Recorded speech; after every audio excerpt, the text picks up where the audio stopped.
If you want to invest in the Chinese stock market, you should know these two stories about two different companies that were fined by the China Securities Regulatory Commission, CSRC.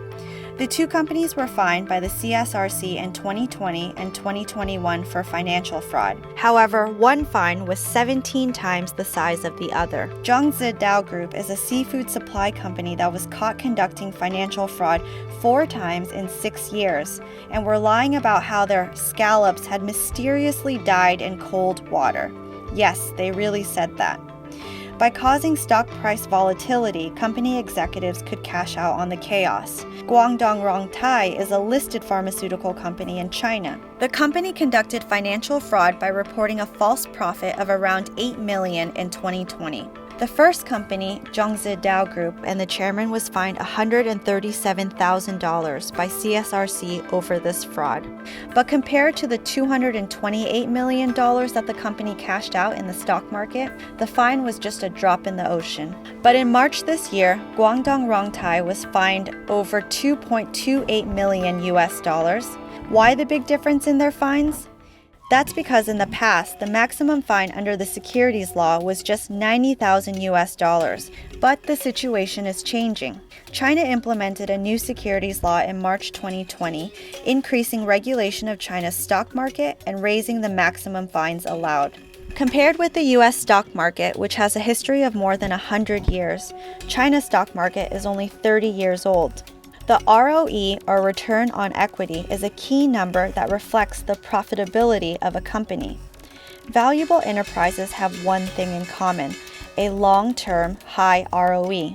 Statistics show that in the U.S. market, there are 161 companies with ROE above 15% in the last 10 years, and 298 companies with a stable ROE over 10%.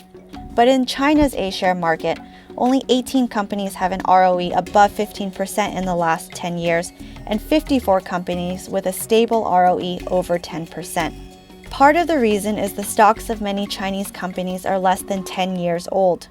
Additionally, insufficient corporate governance might be another angle. To fix the issues, the China CSRC passed the revised draft of the Securities Law in December 2019 and implemented it in March 2020. A total of 166 amendments were made, 24 articles deleted, and 24 new ones added. Now there are 226 articles in total, which are divided into 14 chapters. Let's take a detailed look. Information publicity is a word that appears 72 times in the new Securities Law. For example, Article 78 requires companies to synchronize information disclosure if they want to file for an IPO on more than one stock exchange. There's new requirements for shareholders with more than 5% of the shares to now disclose their share reduction decisions. The new law wants to greatly increase the cost of company fraud actions by increasing the maximum fine level. If the company raised money by fraudulent issuance actions, the maximum fine of unissued shares raised from $90,000 to $3 million. As of the end of March 2021, the new securities law has been implemented for over 13 months. 153 IPO agencies have been called out by the CSRC, and 84 companies have withdrawn their applications.